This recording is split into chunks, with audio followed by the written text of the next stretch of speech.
Hello, मैं सुधाकर कुमार। आज हम देखेंगे गया के पड़ोसी जिले 2011 की जनगणना पर गया का रिपोर्ट, गया की भौगोलिक दशाएं, यहाँ के पर्यटन स्थल, यहाँ के शिक्षण संस्थान तथा गया का प्रमुख व्यक्तित्व। गया जिला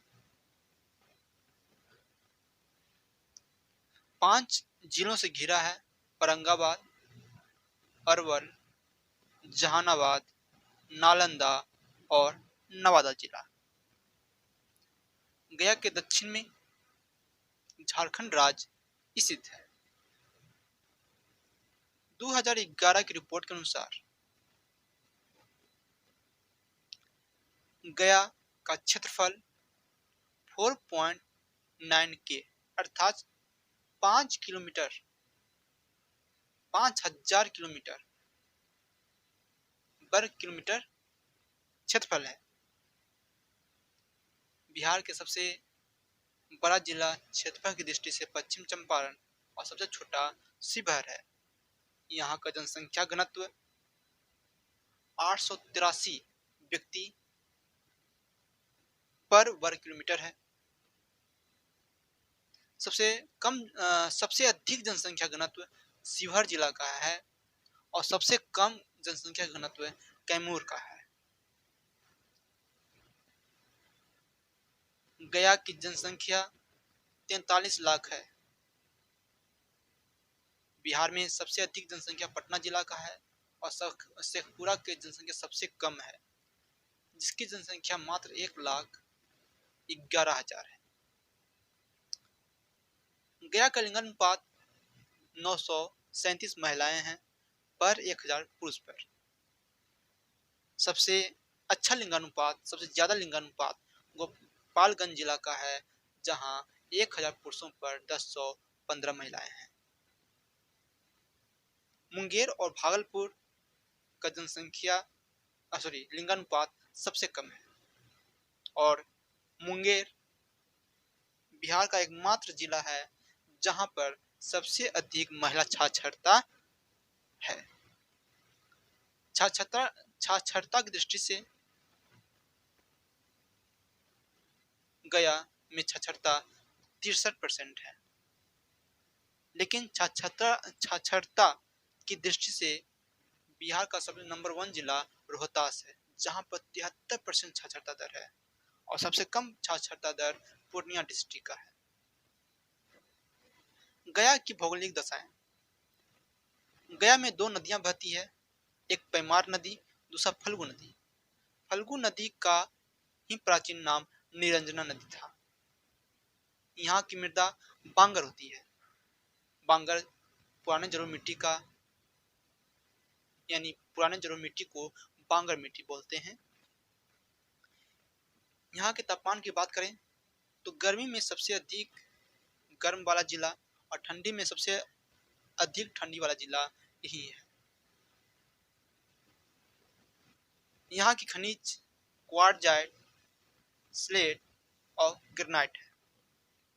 क्वार्टजाइट बलुआ पत्थर के रूपांतरित रूप है, वहीं स्लेट सेल चट्टान का रूपांतरित रूप है, वहीं ग्रेनाइट एक आग्नेय चट्टान का उदाहरण है। भगवान बुद्ध को यहीं पर ज्ञान की प्राप्ति हुई थी, गया जिला में, गया के बोध गया में फल्गु नदी के किनारे, और बोधि वृक्ष जो कि एक पीपल है उसके नीचे भगवान बुद्ध को ज्ञान की प्राप्ति हुई थी। बोधि वृक्ष की एक शाखा संघमित्रा जो कि अशोक की पुत्री थी ने श्रीलंका लेकर के चली गई और वहीं के पेड़ से एक शाखा बोध गया में लाया गया और आज का जो बोधि वृक्ष है वह बोधि वृक्ष का 5वां पेड़ है दोस्तों। यहीं पर महाबोधि मंदिर भी है जिसकी ऊंचाई 180 फीट है। यहाँ पर बुद्ध की प्रतिमा है इस मंदिर में, जो 5 शासकों द्वारा निर्मित किया गया था। महाबोधि मंदिर को 2002 ईस्वी में विश्व धरोहर लिस्ट में शामिल किया गया। यहीं पर बुद्ध का एक स्टैच्यू भी है जिसकी ऊंचाई 25 मीटर है।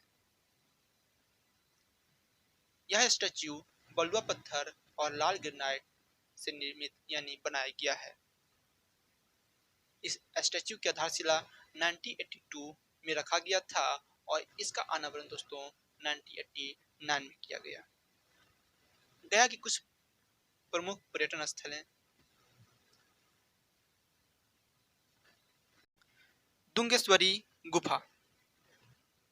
यह गुफा हिंदू धर्म से संबंधित है और लेकिन यहाँ पर भगवान बुद्ध की मूर्ति है। भगवान बुद्ध की मूर्ति एक पतला दुबला के रूप में बनाया गया है। पतला दुबला होने का कारण अधिक तपस्या करना। वह यूं कि भगवान बुद्ध बोध गया जाने से पहले इसी गुफा में बहुत अधिक तपस्या किए थे, जिससे उनके शरीर पतले हो गए थे और आज दुंगेश्वरी गुफा में भगवान बुद्ध की एक पतली दुबली मूर्ति है या स्थित है। इंडोसन निप्पान जापानी मंदिर। इसका निर्माण अंतरराष्ट्रीय बौद्ध समुदायों के द्वारा किया गया। इसका वास्तुकाल अर्थात डिजाइन जापानी वास्तुकला पर आधारित है। इसकी स्थापना दोस्तों 1972 में किया गया था। Archaeological society of India. यहाँ पर पाल काल का साक्ष्य मिलता है और अवशेष की बात किया जाए तो हिंदू धर्म और बौद्ध धर्म का अवशेष मिलता है। हिंदू धर्म में 10 अवतार का अवशेष और 12 अवतार का अवशेष मिलता है। बुद्ध का ब्रजासन के बारे में अशुघोष ने कहे थे कि यह स्थान पृथ्वी की नाभि है। वहीं फायान ने इस ब्रजासन को कहा था भविष्य के बुद्ध इसी स्थान पर ज्ञान प्राप्त करेंगे। विष्णुपद मंदिर। यहाँ भगवान विष्णु का 40 सेंटीमीटर गहरा पद चिन्ह है। विष्णुपद मंदिर में भगवान विष्णु ने यहीं पर गयासुर राक्षस का दबा करके उसकी हत्या किए थे। इस कारण से अर्थात गयासुर के नाम पर ही गया का नामकरण किया गया।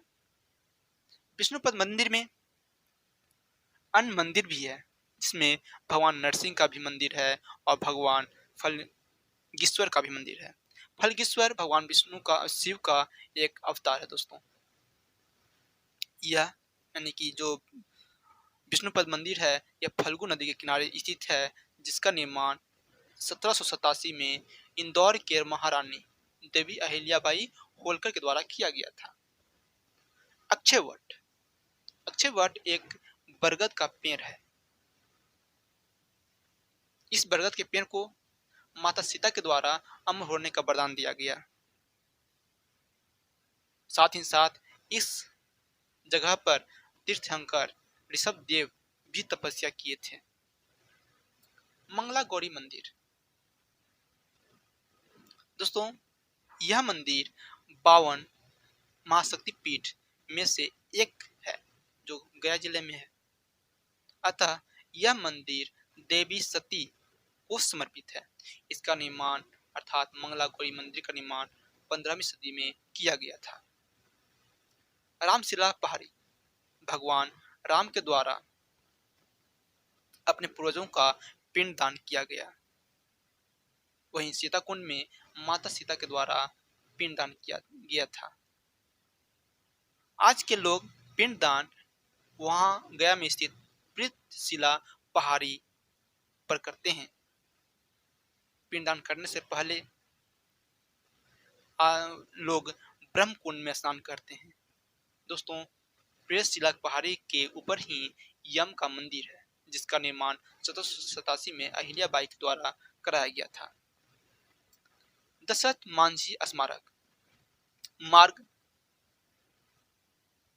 को बनाया गया था एक पहाड़ी को काट करके,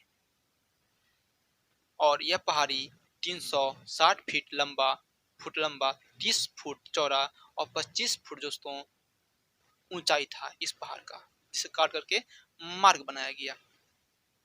गया की प्रमुख शिक्षण संस्थाएं जैसे मगध यूनिवर्सिटी, जिसकी स्थापना 1962 में किया गया। यहीं पर MS लॉ कॉलेज भी है, साथ ही साथ AN मगध मेडिकल कॉलेज भी यहीं है।